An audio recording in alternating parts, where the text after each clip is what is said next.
I was there when I needed someone who wasn't getting over you. When I move to the side, when I move. Hello, everyone. Welcome to today's episode of Eat the Cake, Drink the Wine, and Fuck Them People podcast. I am Coach TOT, your podcast host, and momentarily we will be welcoming our narrator, Kychia Noire, to the stage. I personally wanted to say that today we embark on a journey not just through pages of a book, but through the very fabric of our shared history. The deeper we dive into American history, the clearer we see the intertwined narratives of Black history. And as we broaden our scope to world history, the understanding of slavery becomes more profound. My quest for knowledge, fueled by countless hours of reading articles, books, and watching documentaries, has led me to the grapple with questions that have haunted me since childhood. Questions about the purpose of slavery, the apparent disdain towards Black people, and the roots of such hatred. Today, I stand before you with a new profound clarity. The driving force behind slavery was the pursuits of free labor, nothing more and nothing less. America, aspiring to mirror the atrocity of Europe. I probably said that wrong, but it don't matter. Let's try again. Aristocracy. See, sometimes it's okay, but y'all know what I mean. The atrocracy of Europe sought a never-ending supply of servants. A stark reality highlighted by Julius Lester's To Be a Slave. A narrative that sheds light on the harrowing experiences of those that endured this brutal institution. The end of slavery marked the beginning of a new struggle for the freed individuals who were left with nothing, absolutely nothing. No home, no basic necessities, nothing. Yet from this void they rose, building communities filled with passion, resilience, and mutual support. Their success, however, ignited a venomous hatred that led to unspeakable acts of violence against the African American community, including, not just, but including, which means there were multiple venomous hatred acts across America. But this is also including the tragic Tulsa Massacre. How can a nation which proclaims to defend human rights globally overlook the atrocities within its own borders? The systematic racism, the unchecked terror of the KKK, and the complicity of those in power paint a grim picture of a country at odds with its own founding principles. It begs the question, when will the real America, the one envisioned in the Constitution, finally stand for all humanity? As we continue our journey with Chapter 5, Resistance to Slavery, let us welcome the voice of Kychia Noire. Her eloquence and grace bring life to the words of our ancestors. And should the emotions stir within me, know that I am moved by the spirits of those ancestors, calling us to remember, to learn, but most importantly, to grow. Let's embark on this journey together, shedding the colors that divide us, shedding the colors that divide us. I'm going to say it one more time for the people in the back that always want to bring the subject of color to the forefront of any conversation. Shedding the colors that divide us. That means to take it away. And embracing the humanity that unites us. That means underneath the color, no matter what the color is, We all breathe and bleed the same. We all have the same body makeup. Some of us might have been born with deformities and defects, which means we may have more or less of. Some may have a perfect heart, and some may have a heart that has issues. Some may have a whole arm that grows with them through life. Some may have an arm that stops growing at a certain point. Some of us have no arm. But underneath the color that divides us, we all are humane within. So join us as we delve deeper into To Be a Slave, narrated by Kychia Noire. Here we stand together, guided by the legacy of those who resisted, those who survived, and those who continue to inspire us. The ancestors are coming, and their stories demand to be heard. Thank you for joining us today. Let the reading begin. So everyone, if you can just take a moment and take 3 deep breaths with me, please. As we allow ourselves to relax our mind, body, and spirit. And I'm going to turn on some relaxing music as we're going to then just take some deep breaths to relax and prepare to take in the reading, because sometimes the readings can be triggering. But the goal is to control self when self is triggered. And one thing that I can say that I feel my ancestors did consistently was control their anger. And one thing that I can say as well is there's a large group of people that did not control their anger. And that group of people are the same ones that put my ancestors on fire and sat there and watched them burn to death. The same ones that decided to drag my ancestors while tied up to a truck through the streets.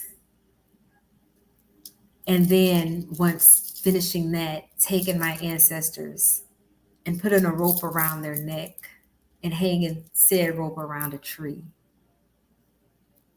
and allowing my ancestors to hang until their body laid lifeless. Those same said people that could not control self decided this isn't enough. Let's cut off the manhood. Even though we've beat them, we've tied them to a tree, we've drugged them through the streets, we've burned them to death, we've tortured them with large crosses burning in the front of their homes. We've tortured them by setting bombs at churches and killing, unaliving young girls, grown women, grown men, young boys. The number is countless. And if we didn't continuously see those things today, then now it's taking place with guns by people that continue to not know how to control self. So I thank my ancestors for allowing me the opportunity to tell their story.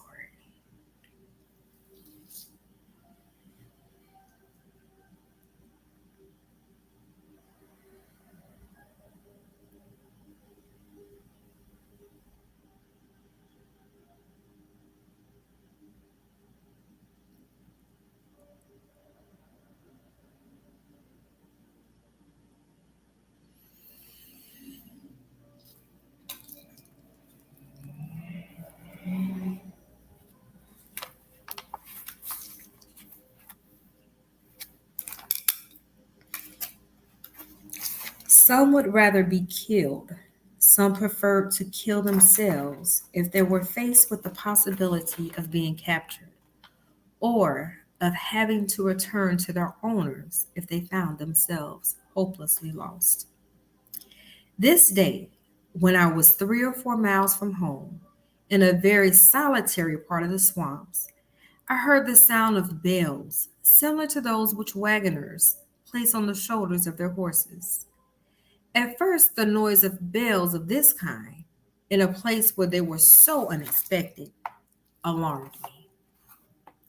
I therefore crouched down upon the ground under cover of a cluster of small bushes that were near me, and lay, not free from disquietude. I hope I said that right, but again, it doesn't matter. To await the near approach of these mysterious bells. At length, I heard footsteps distinctly in the leaves, which lay dry upon the ground. A moment after, I saw come from behind a large tree the form of a brawny, famished looking black man, entirely naked, with his hair matted and shaggy, his eyes wild and rolling, and bearing over his head something in the form of an arch, elevated 3 feet above his hair, beneath the top of which were suspended the bells, 3 in number, whose sound had first attracted my attention. Upon a closer examination of this frightful figure, I perceived that it wore a collar of iron about its neck, with a large padlock pendant from behind, and carried in its hand a long staff with an iron spear in one end. It slowly approached within 10 paces of me and stood still. The black apparition moved past me, went to the water and knelt down. The forest re-echoed with the sound of the bells, and their dreadful peals filled the deepest recesses of the swamps. As their bearer drank the water of the pond, at the sound of my voice, he sprang to his feet, and at a single bound rushed mid-deep into the water. Then turning, he besought me a suppliant and piteous tone of voice to have mercy upon him and not carry him back to his master. Rising from the bushes, I now advanced to the water side and desired him to come out without fear, and to be assured that if I could render him any assistance, I would do it most cheerfully. As to carrying him back to his master, I was more ready to ask help to deliver me from my own than to give aid to anyone in forcing him back. My new friend now desired me to look at his back, which was seamed and rigid with scars of the whip and hickory. From the pole of his neck to the lower extremity of his spine, the natural color of the skin had disappeared and was succeeded by a streaked and speckled appearance of dusky white and pale flesh color. Scarcely any of the original black remaining. He told me his name was Paul, that he was a native of Congo in Africa, and had been a slave 5 years. He had then been wandering in the woods more than 3 weeks, with no other subsistence than the land tortoises, frogs, and other reptiles that he had taken in the woods, and the aid of his spear. He informed me that he had first run away from his master more than 2 years ago after being whipped with long hickory switches until he fainted. That he concealed himself in a swamp at that time 10 or 15 miles from this place for more than 6 months, but was finally betrayed by a woman that he sometimes visited. I advised Paul to bear his misfortunes as well as he could until the next Sunday, when I would return and bring with me a fowl and other things necessary to the removal of his fetters. On the following Sunday, having provided myself with a large fowl which I procured from the blacksmith's shop belonging to the plantation, I again repaired to the place at the side of the swamp where I had first seen the figure of this ill-fated man.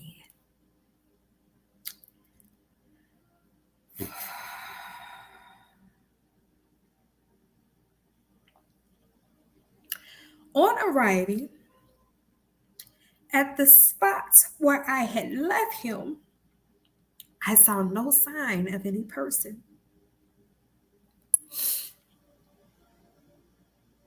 The remains of the fire that I had kindled were here, and it seemed that the fire had been kept up for several days by the quantity of ashes that lay in a heap, surrounded by numerous small brands.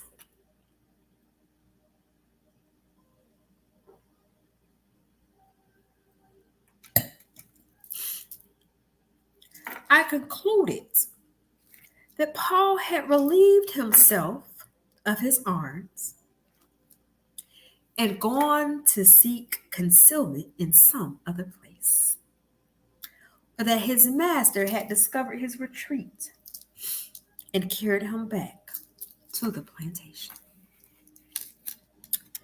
While standing at the ashes, I heard the croaking of ravens at some distance in the woods, and immediately afterwards, a turkey buzzard passed over me, pursued by an eagle, coming from the quarter in which I had just heard the ravens. I therefore concluded that there was some dead animal in my neighborhood that had called all these ravenous fowls together. It might be that Paul had killed a cow by knocking her down with a pine knot, and that he had removed his residence to this slaughtered animal. Curiosity was aroused in me, and I proceeded to examine the woods. I had not advanced more than 200 yards when I felt oppressed by a sickening stench and saw the trees swarming with birds of prey, buzzards perched upon their branches, ravens sailing amongst their boughs, and clouds of carrion crows flitting about and posing themselves amongst their boughs in a stationary position. Proceeding onward, I came in view of a large sassafras tree. This sassafras tree had many low horizontal branches, attached to one of which I now saw the calls of so vast an assembly of the obscene fowls of the air. The lifeless body of the unhappy Paul hung suspended by a cord made of twisted hickory bark, passed in the form of a halter around the neck and firmly bound to the limb of the tree. It was manifest that he had climbed the tree, fastened the cord to the branch, and then sprung off. The bells had preserved the corpse from being devoured, for whilst I looked at it, I observed a crow descended upon it and made a stroke at the face with his beak, But the motion that this gave to the bells caused them to rattle, and the bird took to flight. Ball, pages 277 to 87. Now, my tears are unapologetic.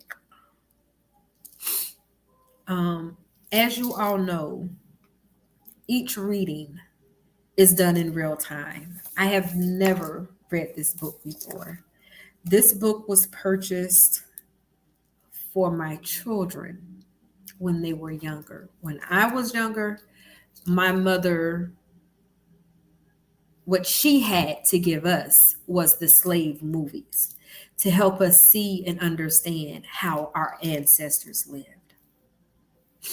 I sat down too and watched this movie, Roots, which is the realest that we had to connect us to our ancestors.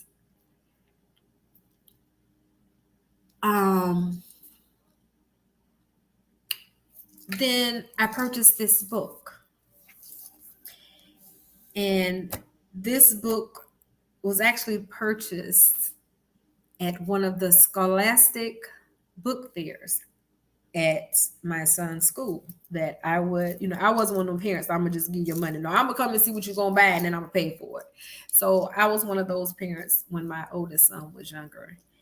And I said, this is a good book. So I recall giving the book, and at the time, Charles, the baby, he had not been born yet. And my daughter, Niku, she was not there. She was with her dad. So it was only my oldest son at the time that this was purchased, and the middle boy, who's 21. So one's 33 and one's 21.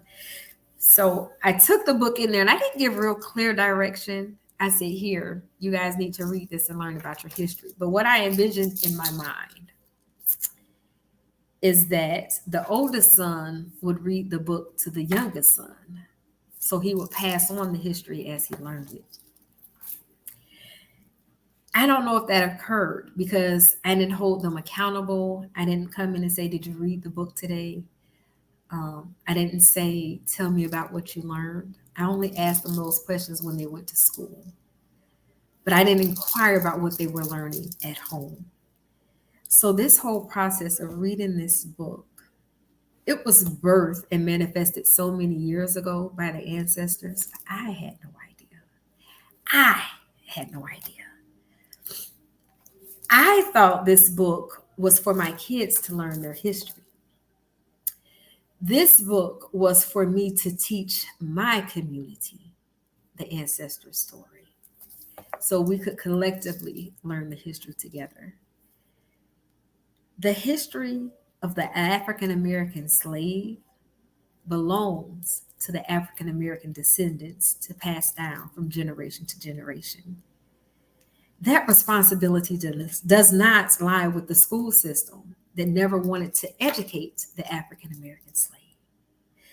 So this whole reading and the character of me, Kychia Noire, your narrator, was birthed through the internal outrage of the African American society being so upset and outraged that the American school systems wanted to pull this history out of the schools. And I was outraged at the African American community because I was saying, how dare you feel that that's the only way that the story can be told?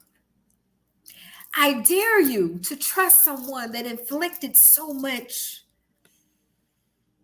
inhumaneness against your ancestors to rightfully tell that's what they did.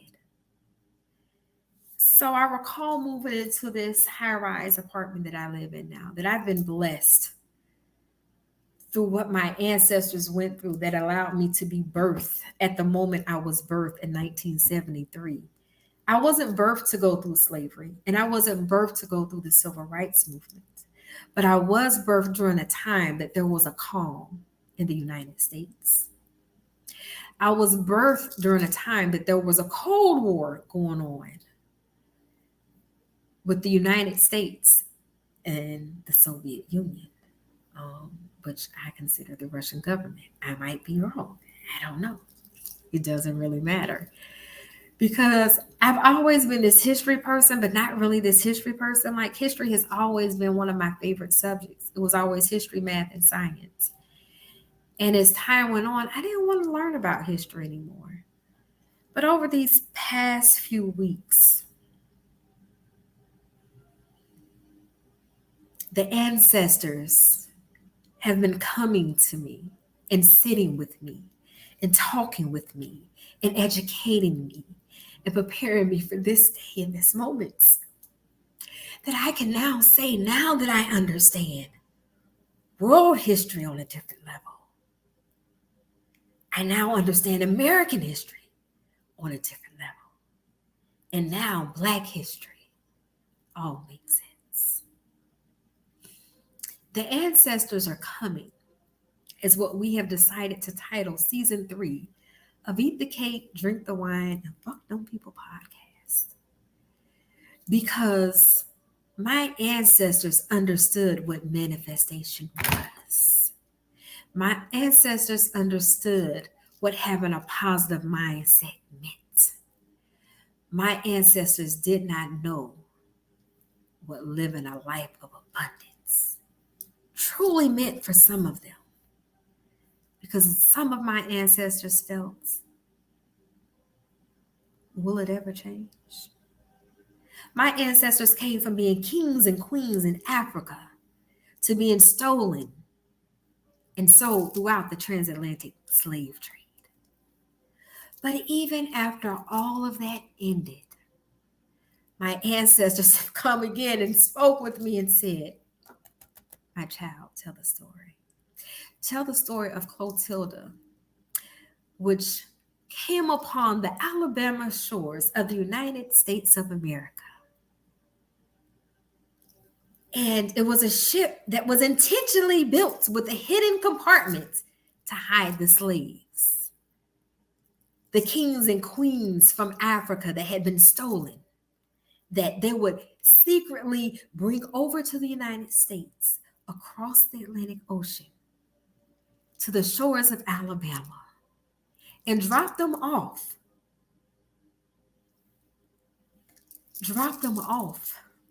in a swamp and leave them there for not 1 but 2 weeks.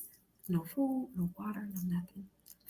While they continued on their journey to set the Clotilda on fire to hide the evidence that it ever existed. And it took a great man, a white man, to go back and do some more research. Because we all know if you want to hide anything from Black people, put it in writing.